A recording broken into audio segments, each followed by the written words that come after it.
Chapter 2. The Mysterious Spiritual Power, Fluctuation. Sumu advanced slowly along the disordered spiritual power fluctuations. Every step seemed to tread on an unknown mystery. The trees around became increasingly dense, with their branches and leaves intertwined, almost covering the entire sky, making the interior of the forest even darker.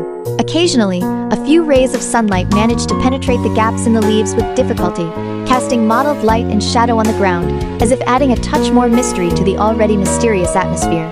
At this moment, Sumu keenly felt that the mysterious spiritual power fluctuation was becoming stronger, seemingly just around the corner. His heart involuntarily quickened, and his palms became slightly sweaty, but his eyes grew more determined. Suddenly, a gentle breeze blew, bringing with it a faint stench. Sumu was startled, realizing that danger might be imminent. He slowly approached a bush ahead. Through the gaps in the branches and leaves, he witnessed a shocking scene. A huge black spirit beast was lying on the ground.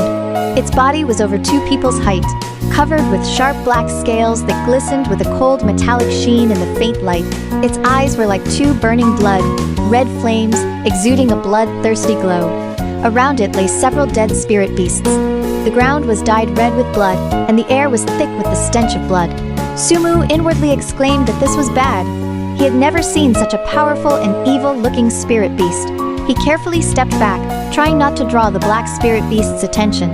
However, the moment he turned around, the black spirit beast suddenly raised its head and let out a deafening roar. This roar was like rolling thunder, causing the surrounding trees to tremble and leaves to fall in profusion. Sumu knew he had been discovered. He quickly drew his hunting bow, nocked a sharp arrow, and aimed at the black spirit beast. Although his heart was filled with fear, there was still a hint of unyielding in his eyes. The black spirit beast stared at Sumu, slowly rising to its feet.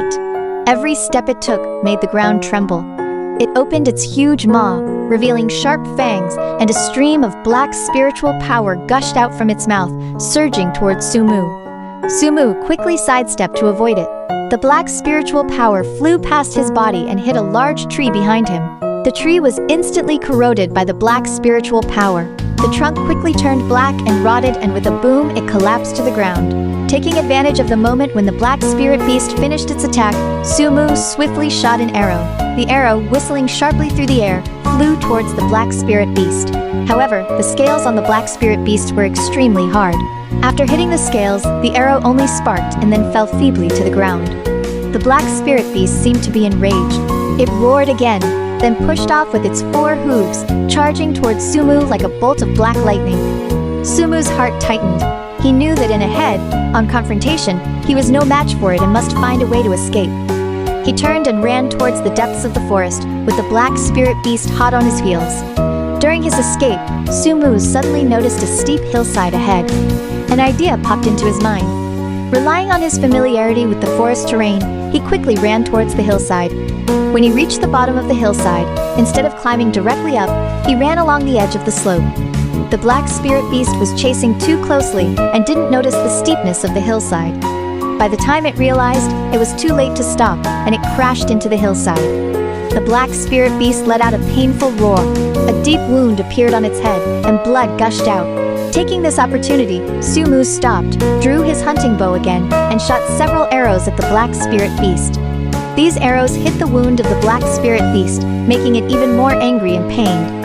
It struggled to stand up, wanting to charge at Sumu again, but its injury seemed to affect its movement, and its steps became unsteady. Sumu knew this was a good chance to escape.